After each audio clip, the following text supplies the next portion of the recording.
पूर्व भारतीय क्रिकेटर सबा करीम ने श्रेयस अय्यर की कप्तानी पर सवाल खड़े कर दिए हैं।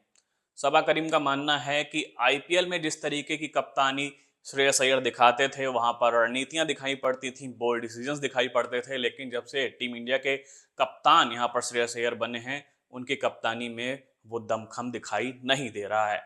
यहां तक कि उन्होंने ये भी सवाल उठा दिया कि इंडिया वर्सेस इंग्लैंड 4 T20 मुकाबले में जब श्रेयस को यहां पर खुद को प्रमोट करना चाहिए था, तो वहां पर 5वें नंबर पर उन्होंने शिवम दुबे को क्यों आगे भेज दिया। ऐसा डिसीजन तो वो आईपीएल में लेते हुए नजर नहीं आते थे, वहां पर वो बोल्ड डिसीजंस लेते थे। और श्रेयस जो कि खुद मिडिल ऑर्डर में बैटिंग करते हैं, तो वहां पर शिवम दुबे को 5वें नंबर पर भेजना कहीं से भी लॉजिकल नजर नहीं आया। यानी सबा करीम ने सीधे तौर पर यहाँ पर श्रेयस अय्यर की कप्तानी पर सवाल उठा दिए हैं और एक ये भी संकेत दे दिया है कि श्रेयस की कप्तानी में वो रणनीति, वो बोल्ड डिसीजंस नहीं दिखाई पड़ रहे जो कि आईपीएल में दिखाई देते थे।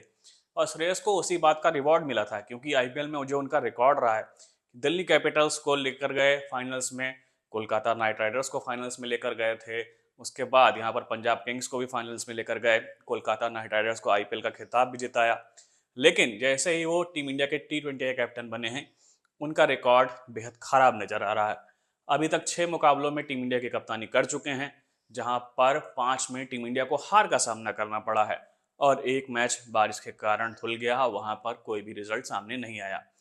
और इसीलिए श्रेयस अय्यर इस समय आलोचकों के निशाने पर हैं कि उनकी कप्तानी में वो दमखम नजर नहीं आ रहा। और श्रेयस की कप्तानी में अभी भी वो बोल्ड डिसीजंस नजर नहीं आ रहे जो कि आईपीएल में नजर आते थे। जिस तरीके से वहाँ गेंदबाजी में परिवर्तन देखने को मिलता था, कप्तानी में भी वो अपने आप को प्रमोट करते हुए दिखाई देते थे। हालांकि इंडिया वर्सेस इंग्लैंड 4 T20 मुकाबले में श्रेयस अय्यर ने एक बेहतरीन पारी खेली, ये दिखाया, ये मैसेज दिया कि वो आगे आकर लीड तो करना चाहते हैं, लेकिन अभी तक उनको वो साथ नहीं मिल पाया है।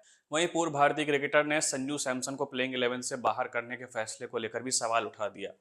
उनका मानना है कि T20 वर्ल्ड कप 2026 का प्लेयर ऑफ द टूर्नामेंट खिलाड़ी आपकी प्लेइंग 11 में क्यों नहीं है।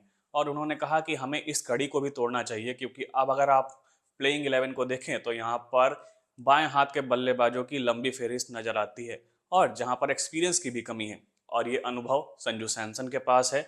और एक दाएं हाथ के अनुभवी बल्लेबाज की टीम इंडिया को प्लेइंग 11 में बहुत सख्त जरूरत है। ऐसे में संजू सैमसन को प्लेइंग 11 में फिट करना चाहिए। अगर आप वैभव सूर्यवंशी से ओपनिंग करा रहे हैं, उनके साथ अभिषेक शर्मा ओपनिंग कर रहे हैं, तो यहाँ पर संजू सैमसन को मिडिल ऑर्डर में फिट करना चाहिए। अगर आप तिलक वर्मा को बाहर नहीं करना चाहते, तो आप शिवम दुबे को प्लेइंग 11 से बाहर बैठा सकते हैं और उनकी जगह संजू सैमसन को जगह दे सकते हैं, क्योंकि संजू सैमसन के पास वो एक्सपीरियंस है। हालांकि उनकी फॉर्म सवालों के घेरे में जरूर रहती है, कंसिस्टेंसी नहीं दिखाई पड़ती, लेकिन जिस तरीके से वो यहाँ पर T20 वर्ल्ड कप 2026 में परफॉर्म करते हुए दिखे थे, उनको यहाँ पर श्रेयस अय्यर को बैक करना चाहिए था। क्योंकि हर बार यही सवाल उठता है कि यहाँ पर जब प्लेयर को टीम से बाहर कर दिया जाता है, तब उसकी परफॉर्मेंस आने लगती है। क्योंकि जब श्रेयस अय्यर टीम में नहीं थे, तब ये सवाल खड़ा हो रहा था कि श्रेयस टीम में क्यों नहीं है, और अब संजू सैमसन को प्लेइंग 11 से बाहर कर दिया गया है, तो ये सवाल खड़ा हो रहा है वो टीम में क्यों नहीं है।